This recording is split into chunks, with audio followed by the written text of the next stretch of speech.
now, when we read the Bible, or at least when I read the Bible, there seems to be a disconnect between my humanity and the people I'm reading about.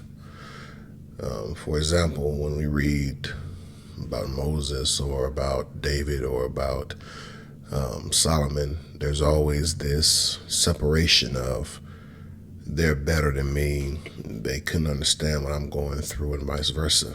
When in reality, they were human. The same thing happened to me when I came across a story in John 5. I, for the longest time, stood outside of the text. Here's a story. Jesus goes to another festival. He sees copious amount of people, maimed, blind, sick, disparaged, possibly oppressed, and they're waiting for this one thing. They're betting their whole life on an angel coming down and troubling water. And in that water, they subscribe to the healing powers left by the angels. Here's the issue. According to mythology, only one person could get the healing. And then they would go back to their spot on the 5 porches around this pool, around these pools, and wait until the next year or the next troubling. But Jesus does something very unique. He walks past several groups of people, and he sees this one man. Now, in the story, we recognize that this man sits here 38 years, and he has the same dilemma. I've been trying to go, and I've been trying to get better. I've been trying to find my way into the pool. I want healing. I want to be better, but I just can't seem to get lucky. I just can't seem to put behind me the shackles of bad luck or the shackles of oppression, if you will. So I've been sitting here year after year trying. And Jesus asked him one question. Even before he asked him his story, he says, "Do you want to be made whole?" Man said, "Yes." "All right, good. Get up, take up your bed and walk." That's simple. And if we aren't careful, we will read that text and miss the weightiness of that text. I did it for years. For so long, I was a spectator of that text. I wasn't Jesus. I wasn't the one sitting down waiting for 38 years to be healed. Surely I've gathered myself together better. Surely I have made things right within myself to where I don't need some luck or some proverbial pool to be better. But then something happened. I went through a season where I felt low. Not just low in spirit or low in heart, but low in my strength to heal myself, my strength to fix myself, my strength to understand myself. I went on a fast and I prayed and said, "God, help me, please. Show me something that I'm doing wrong. What can I fix? What can I be? What can I do? What can I ask just to be better in this situation?" And the first thing he did was bring this text back to me. Now, in full transparency, I had the idea for this podcast last year. I was going to wrestle with it as a daily devotion. I was going to wrestle with it as a kind of a ministry, if you will, to help people find themselves doing better, using their own hands, using their own energies to make their situation better. But not once did I think I was in this precarious situation. Fast forward, I now am in a period of fasting. I now am seeking God for direction, how to better my life. And one of the most humbling things I realized was, I am not Jesus, but I'm definitely not a spectator. And the only character that is left is the man sitting there 38 years. When Jesus asked him, do you want to be made whole? Notice he didn't say, do you want to be healed? The man knew he couldn't walk. The man knew that there was a disadvantage in his health. The man knew that I've been sitting here and I've watched people come and go. I've watched people get their healing per se, but I need mine now. And all the man wanted was to walk. But here's the beauty and the wisdom of Jesus. He knows what we need even better than we do. He recognized that this man had been sitting here 38 years. From a health standpoint, you haven't moved, bruh, possibly. Your organs are affected by that. Your blood flow, your cardiovascular flow. You might have bed bugs. You might have bed sores. Your skin is damaged. You're out in the elements, so your immune system is compromised. But you focused on walking. Also, you have been here watching other people come and go. Because you're a human and because you have natural emotions, bitterness possibly have formed in your heart. Unforgiveness because no one has helped me. Hatred even, and loneliness because surely no one wants to befriend someone who is helpless. And then the question is of the surroundings, the culture. You've been here. The world has moved past you. Cycles have come. Economic chances have come. There are new things possibly to know, to learn. There are new elections to be had. There are new politicians. There are new companies. And you've been sitting here stationary 38 years. And then there's the spiritual side. Don't think for 1 second this man was not mad at God. Why is it that everyone else can get healed but me? And I've been here almost 4 decades. Jesus walked up to him and saw all of this in this man.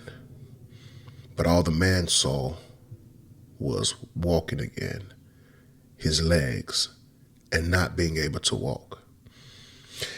And in that question, Jesus presents to him something for the first time that he can do for himself. You don't need anyone to help you. There's no one coming to save you. Do you want to be whole? That's the question I think a lot of us should ask ourselves. We know the issues. We know the trauma, the pain. We know what makes our story what it is. Okay? Do I want to fix this? I know my marriage is messed up. Do you want to fix it? I know I'm in debt. I know I'm in school. I know I am having issues with my children, with my parents. I know that I have an addiction. I know that I have issues mentally, emotionally. Okay, do you want to be better? My loves, no one's coming to save us. And might I suggest to you that everything God has, most of it is already in us. You don't believe me? Don't think for once that when Moses was at the Red Sea, that God couldn't have used another way to split the sea. But Moses, I already gave you everything you need. Stretch forth the rod. And in that same miraculous taste, God, Jesus, the Savior, stands before this man and says, what you don't know is all that you need is in you. Just make up your mind to use it. You want to be whole? You want to leave this merry band of beggars and complainers and whiners? You want to leave this season of your life? All right, cool. Get up. Get up. And take up that thing that has been your prison and walk. Just get up. Make up in our minds, I can't live like this no more. I have no help. The answers just aren't coming. I'm going to get up. I'm going to make sure. I don't know what's out there. Remember, he's going into a culture that is far different than he left it. It's scary. It's unsure. It's almost traumatizing. It's almost dizzying. But I can't stay here no more. I can't sit here and let my life waste away. I can't sit here and allow my life to be a caricature of what it can be. I know I've lost 38 years, but I can't afford to lose one more day. And in that shows there is work that has to be done on our side. But the first question is not to God, not to our partner, not to our family, our friends, our therapist. It's in that mirror to ourselves.